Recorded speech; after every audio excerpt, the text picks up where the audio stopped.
Assalamualaikum warahmatullahi wabarakatuh. Halo semuanya, perkenalkan nama saya Hisma Maula Umadatul Aziroh, program studi pendidikan agama Islam dari Institut Agama Islam Negeri Kediri. Oke, kali ini saya akan menjelaskan mengenai mata pelajaran Akidah Akhlak kelas 11. Nah, di sini saya akan mengambil tema mengenai menghindari akhlak tercela. Nah, akhlak tercela apa saja sih yang akan kita bahas? Ada israf, tabzir, dan bakhil. Nah, di sini kita akan membahas satu persatu. Yang pertama yaitu mengenai pengertian dari israf. Apa sih israf itu? Nah, israf itu berasal dari bahasa Arab, yaitu asrofa yusrifu israfan, yang berarti bersukaria sampai melewati batas, atau bisa disebut berlebih-lebihan. Nah, menurut istilah adalah suatu tindakan yang dilakukan seseorang di luar kewajaran atau kepatutan, yang berarti menggunakan harta untuk sesuatu yang benar namun melebihi batas yang dibenarkan, misalnya makan atau minum secara berlebihan. Nah, selanjutnya ada dasar larangan dari israf. Terdapat pada Al-Quran surah Al-A'raf ayat 31 yang berbunyi, Ya bani Adam khudhu zinatakum 'inda kulli masjidin wa kulu washrabu wa la tusrifu innahu la yuhibbul musrifin.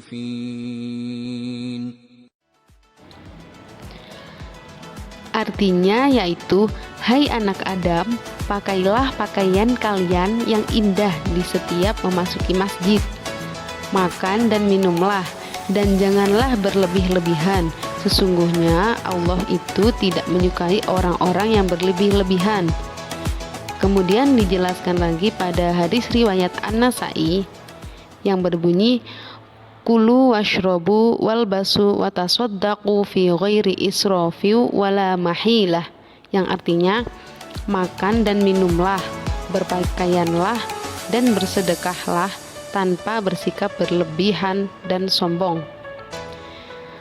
Al-Quran maupun hadis yang telah saya sebutkan tadi menjelaskan secara tegas larangan makan dan minum, berpakaian, serta bersedekah secara berlebih-lebihan, karena hal itu dilarang oleh Allah dan Rasul-Nya, dan di dalamnya pasti ada madarat bagi manusia. Karena itu Islam mengajarkan untuk hidup sederhana dan tidak berlebih-lebihan. Nah, selanjutnya adalah contoh perilaku israf. Yang pertama adalah israf dalam makan dan minum. Misalnya, mengkonsumsi makanan melebihi nutrisi yang dibutuhkan tubuh. Hal ini termasuk dalam kategori bermewah-mewahan dalam makan dan minuman. Kemudian ada israf dalam berpakaian, misalnya memakai pakaian dengan mode pakaian yang justru tidak sesuai dengan syariat, seperti terlalu panjang atau terlalu kecil. Kemudian ada israf dalam penggunaan air, misalnya mencuci pakaian dengan menggunakan air yang berlebihan atau membiarkan keran air terbuka sehingga air terbuang percuma. Kemudian ada israf dalam penggunaan listrik, seperti tidak mematikan lampu setelah selesai dipakai, atau tidak mematikan kipas angin setelah tidak dipakai, dan sebagainya. Kemudian ada israf dalam penggunaan alat komunikasi. Itu contohnya seperti mengobrol dengan ponsel berlama-lama, main game online, dan sejenisnya, sehingga melupakan waktu istirahat, waktu belajar, dan waktu ibadah. Hal itu tidak boleh dilakukan.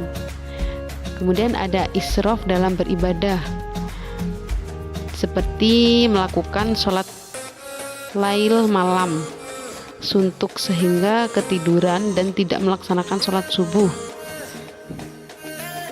Kemudian yang terakhir adalah berlebih-lebihan dalam segala perbuatan mubah sehingga mengalahkan yang sunnah dan yang wajib. Nah, berikutnya adalah dampak dari sikap israf. Perilaku israf itu merupakan salah satu perwujudan dari sikap ingkar terhadap nikmat Allah, bahwa Allah itu telah memberikan rezeki yang berupa harta, usia, kesempatan, dan lain-lain agar dipergunakan sesuai dengan kebutuhan dan dalam takaran yang wajar, tidak boleh berlebih-lebihan. Jadi, misalnya, orang yang diberi kecukupan rezeki, maka rezeki yang dimilikinya tersebut harus digunakan sesuai dengan kebutuhan yang ada, bukan didasarkan kepada faktor kesenangan sehingga memicu perbuatan berlebih-lebihan. Selanjutnya adalah perilaku israf itu juga dapat memunculkan kecemburuan sosial yang dapat memicu kerawanan sosial. Sebagaimana diketahui bahwa di tengah-tengah kehidupan masyarakat ada orang-orang miskin, juga ada yang kaya. Apabila di lingkungan tersebut ada perilaku dari si kaya yang berlebih-lebihan, maka hal itu akan membuat sakit hati bagi orang-orang miskin. Nah, dari situlah akan muncul sikap cemburu sosial. Kemudian, dampak yang terakhir adalah bahwa israf itu dapat menimbulkan perilaku rakus.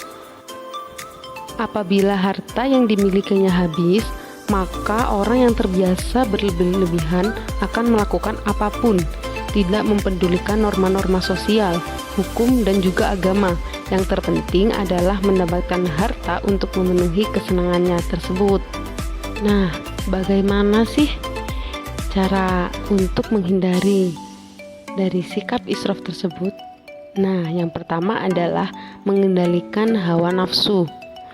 Jadi bahwa sebagian besar keburukan itu disebabkan oleh tidak mampunya seseorang dalam mengendalikan hawa nafsunya. Kemudian bersikap sederhana, tidak berlebih-lebihan.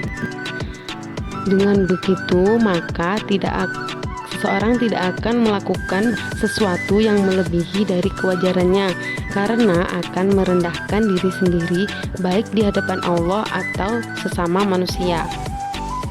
Kemudian Islam juga mengajarkan sikap sepadan atau musawah. Ajaran ini memiliki tujuan untuk menciptakan rasa kesejajaran, persamaan, dan kebersamaan serta penghargaan terhadap sesama manusia sebagai makhluk Tuhan. Kemudian yang terakhir adalah bersikap bersahaja atau ifah. Nah, dengan melakukan hal-hal tersebut, maka akan dapat mengendalikan setiap muslim dari sikap melampaui batas atau israf tersebut. Oke, kita lanjut untuk pembahasan selanjutnya, yaitu mengenai sikap tabdzir. Nah, yang pertama adalah pengertian dari tabdzir. Tabdzir menurut bahasa Arab yaitu bazaro yubadziru tabdzirun, yang artinya pemborosan, perbuatan menghambur-hamburkan harta. Kemudian secara istilah, tabdzir yaitu perbuatan yang dilakukan dengan cara menghambur-hamburkan uang ataupun barang dengan tujuan untuk memenuhi kesenangan. Tabdzir ini biasa disebut dengan boros. Nah, jika seseorang mengeluarkan hartanya sebanyak apapun untuk sesuatu yang hak, maka orang tersebut tidak disebut sebagai pemboros. Begitu pula sebaliknya, apabila seseorang mengeluarkan harta untuk perkara yang batil, walaupun sedikit, maka dia disebut pemboros. Kemudian ada dasar larangan sikap tabdzir, bahwa Allah itu menjelaskan orang yang boros itu adalah saudara setan. Hal ini dimaksudkan untuk mencela orang-orang yang memiliki sikap boros, sebagaimana firman Allah pada Quran surah Al-Isra ayat 26 dan 27 yang berbunyi, وآت ذا القربى حقه والمسكين وابن السبيل ولا تبذر تبذيرا إن المبذرين كانوا إخوان الشياطين وكان الشيطان لربه كفورا. Dan berikanlah kepada keluarga-keluarga yang dekat akan haknya, kepada orang miskin dan orang yang dalam perjalanan, dan janganlah kamu menghambur-hamburkan hartamu secara boros. Sesungguhnya pemboros-pemboros itu adalah saudara-saudara setan, dan setan itu adalah sangat ingkar kepada Tuhannya. Perilaku boros adalah termasuk hal yang batil, dan seluruh perbuatan setan pasti mengandung kebatilan, sehingga tindakan yang dilakukan oleh orang yang boros mempunyai kesamaan dengan perbuatan setan, yaitu sama-sama perbuatan batil. Karena itulah Allah menempatkan bahwa seorang pemboros itu adalah sebagai saudaranya setan. Oke, selanjutnya adalah contoh-contoh dari perilaku tabdzir. Sebagaimana dijelaskan dalam pengertian tabdzir bahwa perilaku tabdzir adalah membelanjakan harta pada jalan yang salah atau tidak hak. Maka contohnya banyak sekali. Yang pertama adalah memberi sumbangan untuk kegiatan hura-hura dan kemaksiatan. Misalnya untuk acara pesta minum minuman keras, walaupun dia tidak ikut meminumnya, maka sumbangannya tersebut termasuk pada perbuatan tabdzir. Kemudian yang kedua adalah mengkonsumsi makanan yang tidak ada manfaatnya dan justru membahayakan. Misalnya membeli minuman keras, narkoba, dan lain sebagainya. Kemudian yang ketiga adalah membeli sesuatu yang tidak diambil manfaatnya. Yang keempat, kongkow-kongkow yang tidak jelas tujuannya. Ini termasuk tabdzir dalam soal waktu atau kesempatan. Kemudian yang terakhir adalah segala sesuatu pembelanjaan yang tidak memperhitungkan tujuan dan kemanfaatannya dan hanya menuruti kesenangan. Itu adalah disebut tabdzir. Selanjutnya adalah bahaya perilaku tabdzir. Tadi sudah dijelaskan bahwa di mata Allah orang yang berperilaku tabdzir merupakan saudaranya setan. Nah, dengan begitu maka orang yang berperilaku tabdzir sulit membedakan perbuatan yang benar dan salah menurut agama, karena baginya sesuatu yang baik adalah yang dapat menyenangkan hatinya walaupun bertentangan dengan norma sosial, hukum, maupun agama.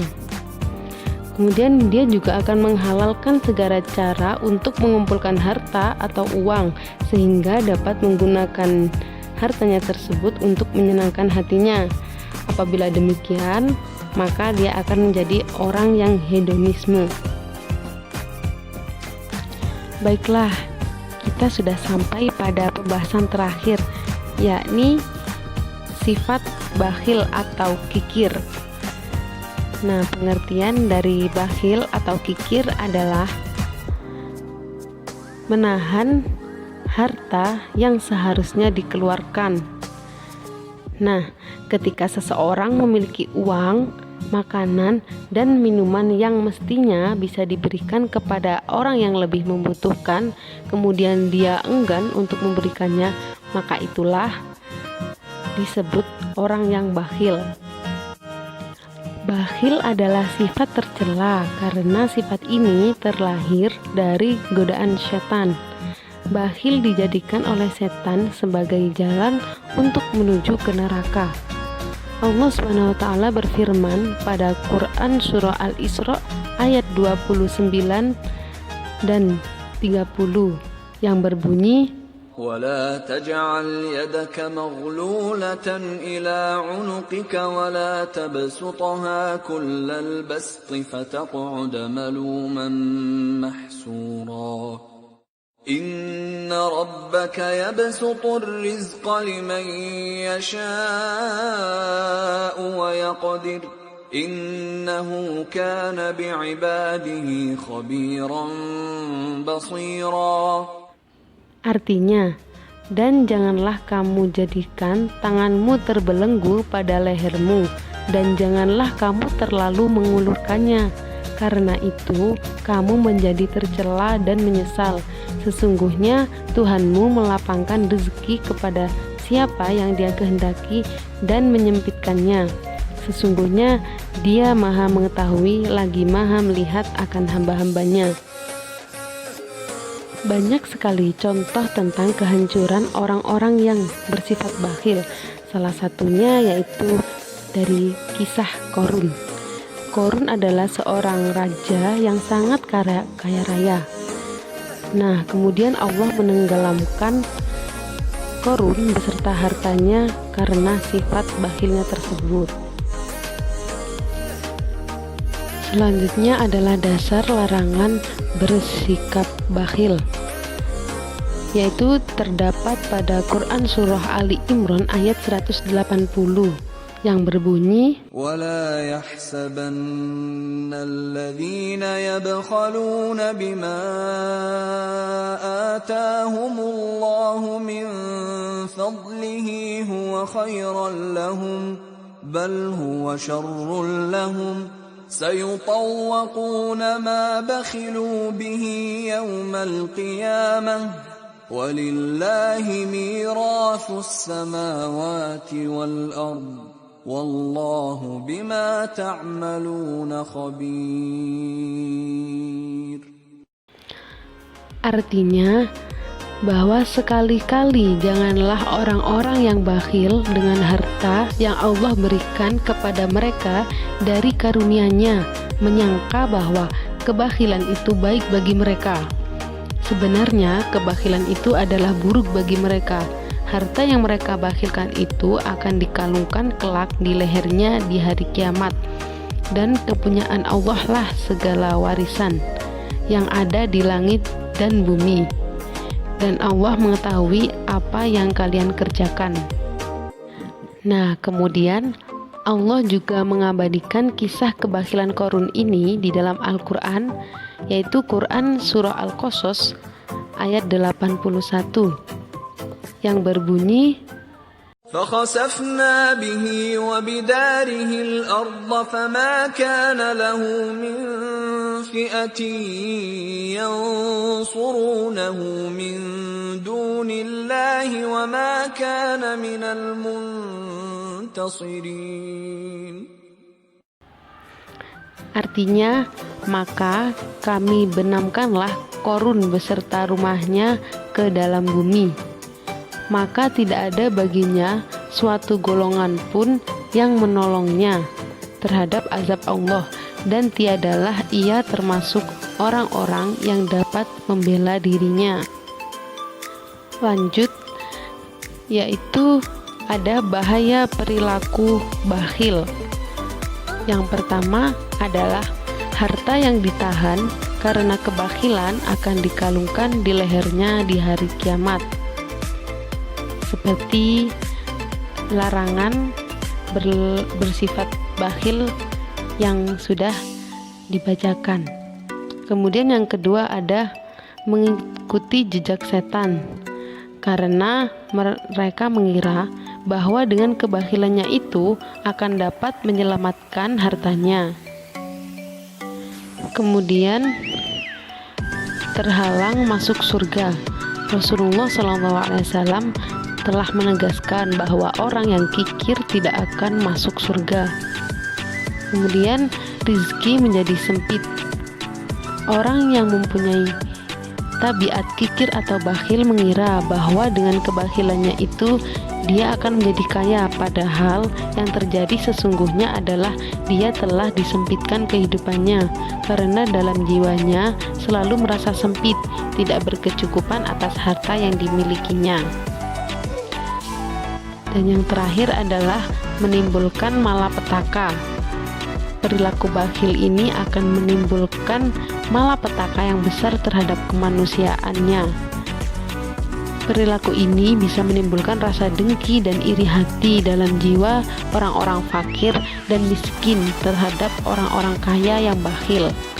Sebagai akibatnya, orang-orang miskin akan mencari-cari kesempatan yang tepat untuk melampiaskan rasa kedengkiannya terhadap orang-orang kaya yang bakhil dan berusaha mencari jalan untuk menghancurkan harta kekayaan mereka. Oke, yang terakhir yaitu bagaimana cara menghindari perilaku bakhil tersebut. Yang pertama adalah menanamkan keyakinan bahwa segala sesuatu itu milik Allah Subhanahu wa Ta'ala. Dengan begitu, maka seseorang tidak merasa memiliki terhadap suatu benda. Andai kata ia diberi keluasan rezeki oleh Allah, maka hatinya akan terdorong untuk bersedekah. Kemudian selanjutnya adalah memperbanyak rasa syukur. Jika seseorang mensyukuri nikmat Allah, maka Allah akan memberi tambahan yang lebih baik. Namun apabila seseorang mengingkarinya, maka Allah akan memberikan azab yang sangat pedih. Karena sesungguhnya kebersyukuran manusia itu hakikatnya untuk dirinya sendiri. Selanjutnya adalah melakukan kegiatan sosial dengan memperbanyak infak dan sedekah. Kegemaran itu akan mengikis perilaku bakhil yang disebabkan oleh cinta harta, sehingga penyakit rohani ini akan hilang dengan sendirinya dan di akhirat nanti akan terbebas dari api neraka. Dan yang terakhir adalah memohon perlindungan Allah dari sifat bakhil atau kikir. Baiklah, itu tadi adalah beberapa yang dapat saya sampaikan. Sekian dan terima kasih. Akhirul kalam. Wassalamualaikum warahmatullahi wabarakatuh. See you.